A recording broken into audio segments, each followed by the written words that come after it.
साथियों नमस्कार। साथियों, कल हमने वीडियो अपलोड किया था और आपसे कहा था कि पाकिस्तान अपनी तरफ से गलतियां करेगा और वो गलतियों की वजह से ही वॉर में चला जाएगा। हमको पहला हमला करने की आवश्यकता नहीं है।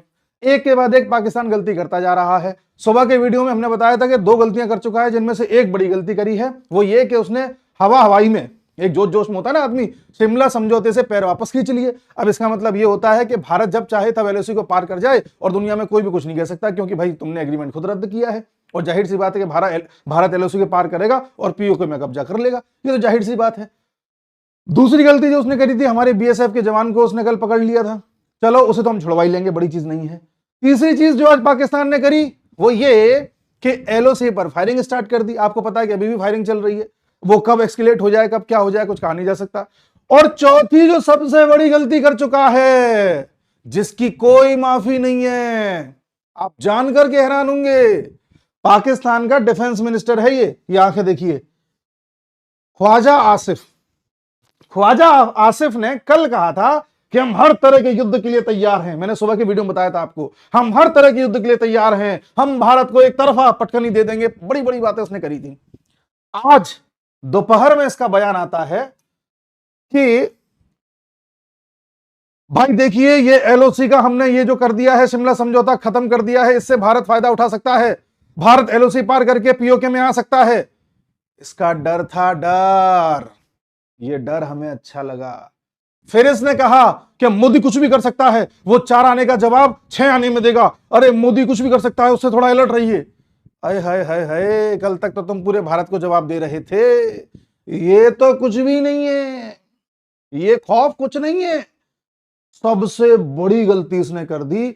इसने एक इंटरव्यू में, ये एक इंटरव्यू दे रहा था, उस इंटरव्यू में जो न्यूज एंकर थी वो अफगानिस्तान बैकग्राउंड की थी और स्काई टीवी नाम का न्यूज नेटवर्क है, एक बड़ा नेटवर्क है।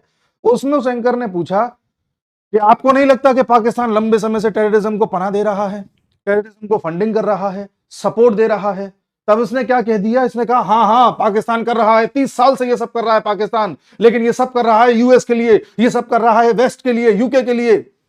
उसने कहा अच्छा, यानी कि आपको लगता है कि यूएसएसआर को हराने के लिए जब अफगानिस्तान में टेररिज्म का साथ यूएस ने दिया था, वो एक टेम्परेरी था, उसके बाद भी देता है? बोले और क्या। ये गलती कर दी। पता है, ये अगर वॉर होता भारत पाकिस्तान का, जिसकी संभावना बहुत ज्यादा है, तो हो सकता है पाकिस्तान को बचाने या पाकिस्तान को टूटने से बचाने के लिए अमेरिका आ जाता, जैसे कि वो हमेशा आ जाता है। 65 में आ गया, 71 में आ गया, 99 में आ गया। ऐसे इस बार भी लोगों को लग रहा था, और लोग एनालिस्ट थे जितने भी, वो ये कह रहे थे कि भाई पाकिस्तान को बचाने के लिए हो सकता है कि अमेरिका बीच में आ जाए।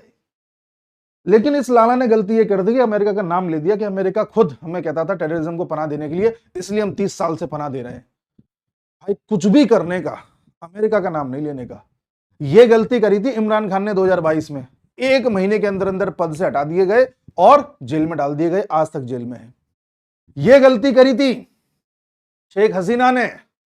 विद इन 1 मंथ आर्मी कू हो गया, तख्ता पलट हो गया, और शेख हसीना का क्या हाल है बांग्लादेश की पीएम का, आपको पता है। दुनिया में जिस भी कंट्री ने अमेरिका का नाम लिया या उससे पंगा लिया, उस कंट्री में तख्ता पलट ही हो जाता है। फिर अमेरिका ये बता देता है कि तुम्हारी हिम्मत कैसे हुई। आप जान रहे हैं, अब ये गलती कर दी है ख्वाजा आसिफ ने। अब यहां से इसे बचाने कोई नहीं आएगा। अच्छा, ये गलती भी पैनिक में कर गया। जैसे दोपहर में उसने बयान दिए कि मोदी कुछ भी कर सकता है, वो 4 आने का जवाब 6 आने से ले लेगा, मोदी एलओसी पार करके आ जाएगा, भारत आ जाएगा पीओके में, अरे भारत पूरे पाकिस्तान में आ सकता है, हमारे हर शहर पे हमला कर सकता है। ये सब बातें जो ये बोल रहा है, इसे कहते हैं डर। और मैंने क्या कहा था पिछली वीडियो में, ये डर हमें अच्छा लगा, ये डर बना रहना चाहिए। इसने ये सब बयान इसलिए दे दिए क्योंकि इसे पता है कि अब अमेरिका भी इसे बचाने नहीं आएगा। भारत ने कल जो परमानेंट सीट धारक 5 कंट्रीज हैं, जिसमें चाइना है, रशिया है, यूएस है, यूके है, फ्रांस है, इन सबको बुलाया और 30 बड़े देशों की एम्बेसीज को बुलाया। सबको ब्रीफ किया भारत ने कि देखो हमारे यहाँ ये अटैक हुआ है, इसके सबूत ये हैं कि ये पाकिस्तान से जुड़े हुए आतंकी थे, इसके अलावे हमारे को ये नुकसान हुआ है, हमने ये कदम अभी तक उठाए हैं। भारत ने सब कुछ ब्रीफ किया, कोई कुछ नहीं बोला। हर तरफ से सपोर्ट ही आ रहा है। इसको सपोर्ट करने वाला, इसके देश को सपोर्ट करने वाला एक देश अभी तक सामने नहीं आया। तो इसको पता है कि अब हमें बचाने कोई नहीं आएगा। आप समझ रहे हैं? इसलिए अब हड़बड़ी में कभी शिमला समझौता रद्द कर रहे हैं, कभी कुछ कर रहे हैं, कभी कुछ कर रहे हैं। ये सब दर्शा रहा है कि अब अंदर से बिल्कुल ये पैनिक कर चुके हैं। ठीक, इनका जो आर्मी चीफ है आसिम मुनीर, आप जान के हैरान होंगे, उसने अपने बच्चों को, परिवार को भेज दिया है विदेश, लंदन में, न्यू जर्सी में, यहां भेज दिया प्राइवेट जेट से कि आप जाइए, वहां पे जाइए। यानी कि ये इस तरह के लोग हैं कि अपने देश की आम जनता को इतनी बड़ी मुसीबत में झोंक के अपने परिवार को सेफली बाहर भेज देते हैं। आप जितने भी पाकिस्तानी अफसरों को देखेंगे, आर्मी चीफ्स को देखेंगे, आर्मी अफसरों को देखेंगे, जो वहां के पाकिस्तान एडमिनिस्ट्रेटिव सर्विस वाले हैं, ये सब के सब करप्ट होते हैं, पैसा इकट्ठा करते हैं करप्शन से, फिर खुद जाकर के विदेश सेटल हो जाते हैं, और बचपन से इनके बच्चे भी बाहर रहकर के पढ़ते हैं। वही सब है ये जो आतंकवाद सिखाते हैं या जो मारकाट सिखाते हैं ना, ये मासूम लोगों को सिखाते हैं, बचपन से उनका ब्रेन वॉश करके रखते हैं और उन्हीं को ये झोंकते हैं लड़ाई में, युद्ध में और मरने के लिए। इस तरह का इनका दोगला करेक्टर है। ठीक है, ऐसा ही दोगला करेक्टर हमारे भारत में भी कुछ लोगों का है। शत्रुघ्न सिन्हा क्या कह रहे हैं कि देखिए भाई, ये कोई हिंदू मुसलमान की लड़ाई थोड़ी है, इसे धर्म से क्यों जोड़ा जा रहा है? ये तो मोदी की जो मीडिया है वो कुछ ज्यादा ही बड़ा चढ़ा कर दिखा रही है।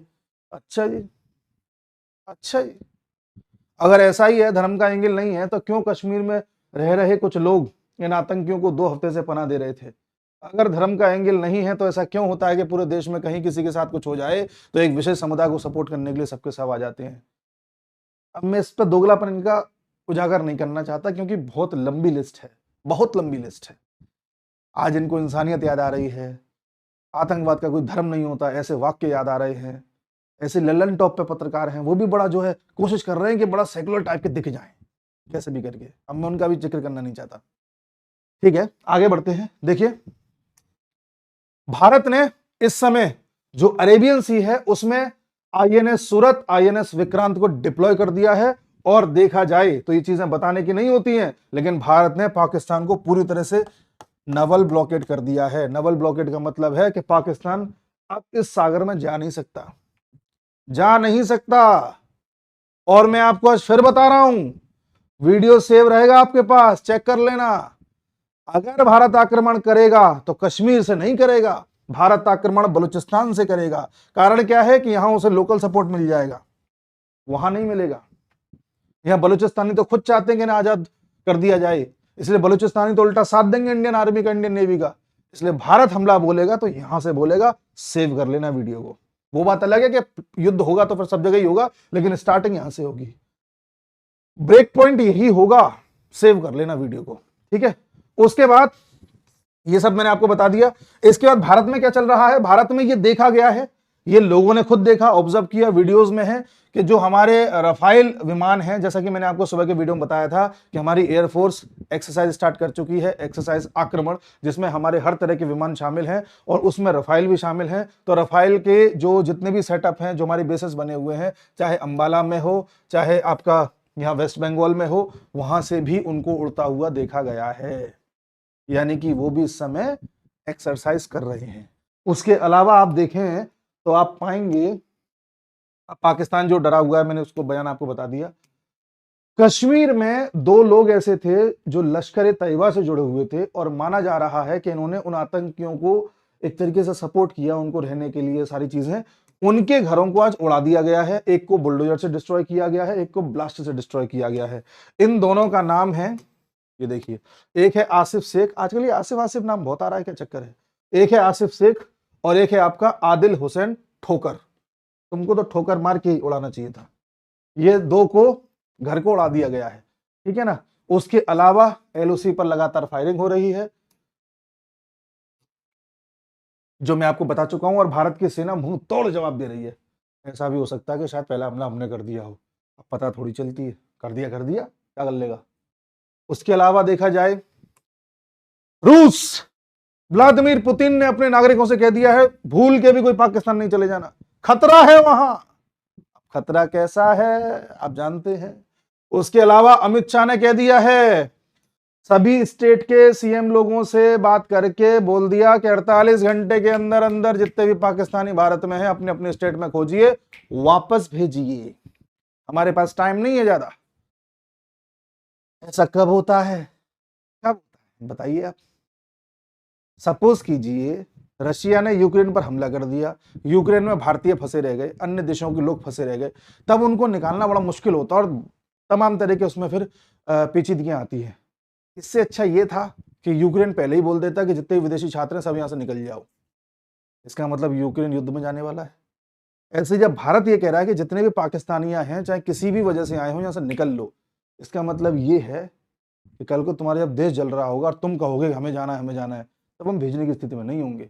हम अपने युद्ध पे ध्यान देंगे कि तुम्हें भेजेंगे, इसलिए पहले निकल लो, एक हेडक हमारा खत्म करो पहले। हम ये नहीं चाहते कि खबरें आ रही हैं कि 5 पाकिस्तानी निर्दोषों को बंदी बना लिया है भारत में। हमें ये सब नहीं चाहिए। 48 घंटे यहां से निकल लो, फिर मत कहना। वो बात अलग है, वो बात अलग है कि वो जो आई थी पाकिस्तान से सीमा हैदर, उसकी थोड़ी टेंशन है मुझे, क्योंकि उसका जो बालक पैदा हुआ है उसे तो भारत की सिटीजनशिप मिल जाएगी और वो भी पाकिस्तानी है। तो समझ में ये नहीं आ रहा है कि उसका क्या करें। अगर उसे भी पाकिस्तानी समझ के, या वो तो है ही, उसे पाकिस्तान भेज दिया जाता है तो उस बच्चे का लालन पालन कौन करेगा जो भी पैदा हुआ है। और अगर रखा जाता है तो फिर अमित शाह की बात पर वो आ जाएगा कि भाई एक जना रह गया, सब नहीं गए। तो उसकी थोड़ी टेंशन मुझे है। बाकी ये है कि अब बिल्कुल मामला सेट है, आप मजा लीजिए, इंतजार कीजिए। सबसे ज्यादा मजा पता किस बात का? उस खौफ का, जो डर है ना, जो इनके वाक्य बदल रहे हैं। ये ख्वाजा आसिफ कल क्या कह रहा था, हम ये कर देंगे हम वो कर देंगे, आज क्या कह रहा है, अरे इंडिया नहीं आ जा एलओसी में, जरा देख के इंडिया नहीं आ जा, जरा नजर रखो। मोदी 4 आने का जवाब 6 आने में लेता है। आज ही हो गए, हाँ हाँ हमने टेररिज्म का साथ दिया 30 साल तक, लेकिन यूएस के कहने पर। आसिफ मुनीर, अरे बच्चों तुम यहां से निकलो निकलो, कुछ नहीं तुम यहां से निकलो, सवाल नहीं, यूएस जाओ यूके जाओ। अभी तो कुछ किया ही नहीं है, बस इसी बात का पाकिस्तान है। देखा जाएगा, मिलते हैं कल। मैंने कहा एक वीडियो और बना के आपको अपडेट कर दूं, क्योंकि इतनी तेजी से चीजें बदल रही हैं कि करना पड़ता है।